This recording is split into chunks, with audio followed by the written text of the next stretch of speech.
This may hands down be the most boring game I've ever loved. But that's exactly what makes it so brilliant.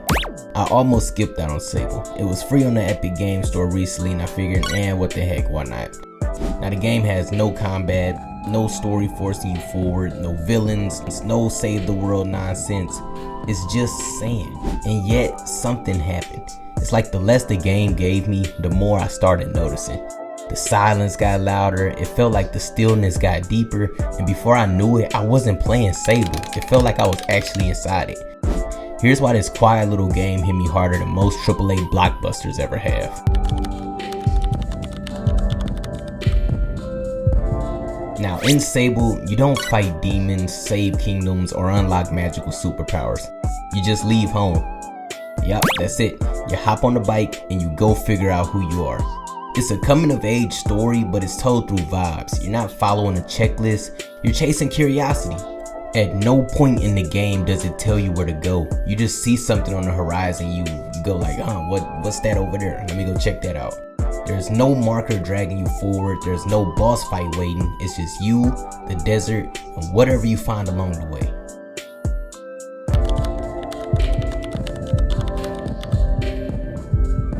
Now the world of Midden is like an alien version of a national park. It has towering ruins, wrecked spaceships, salt flats, canyons, oases, the whole 9 yards. It's all quiet and it's strange and it's kind of beautiful as well. But the craziest part about all of it, none of it feels like it was made for you. These places feel like they have a long history and other people were here long before you even showed up. They left behind bones, broken machines, and questions. Now some of the questions do get answered, most of them don't, but honestly that's what makes the game feel so real. There isn't any fighting in Sable. That alone makes it feel like it came from a different planet. Instead, the challenge is movement, climbing, gliding, puzzle solving, etc. You're given a stamina meter and the world becomes kind of like this puzzle. It becomes a question of, can I get up there with the stamina I have? Can I glide that far? Can I do XYZ? You kind of learn to gauge these things. Now the movement is sometimes janky, but it is forgiving. And every time you solve something, it doesn't feel empty. It feels like you did it without the game having to hold your hand and guide you to the finish line.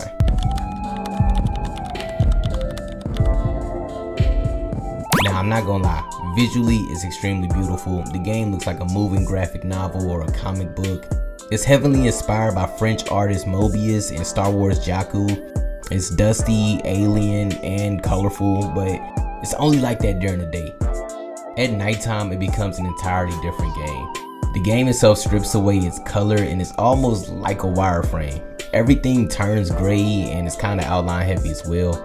Now at first it does feel like a loss, but over time you start to appreciate the day more because it doesn't last forever. I know that sounds cheesy, but bear with me.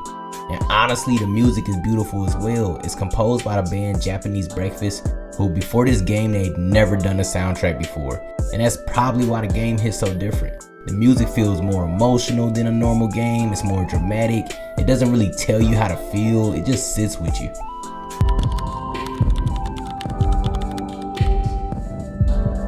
So I'm gonna just be honest with you, Sable isn't for everyone. If you're looking for fast action or big rewards, you'll probably quit after like 10 minutes. I'm gonna just be real.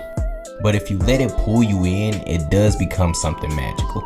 It kind of reminded me of games like Journey or Outer Wilds, but it's even more relaxed. You don't just explore, you wander. And you're not trying to win anything, you're just trying to be, you know what I mean? Now yeah, there are bugs, yeah, the performance isn't great, but somehow none of that ruins it. Sable's messy, quiet, and weirdly emotional, and that's exactly why I love it personally. So no, Sable doesn't care if you're bored, but maybe that's because it knows you need to slow down sometimes. And in that stillness, something real starts to happen.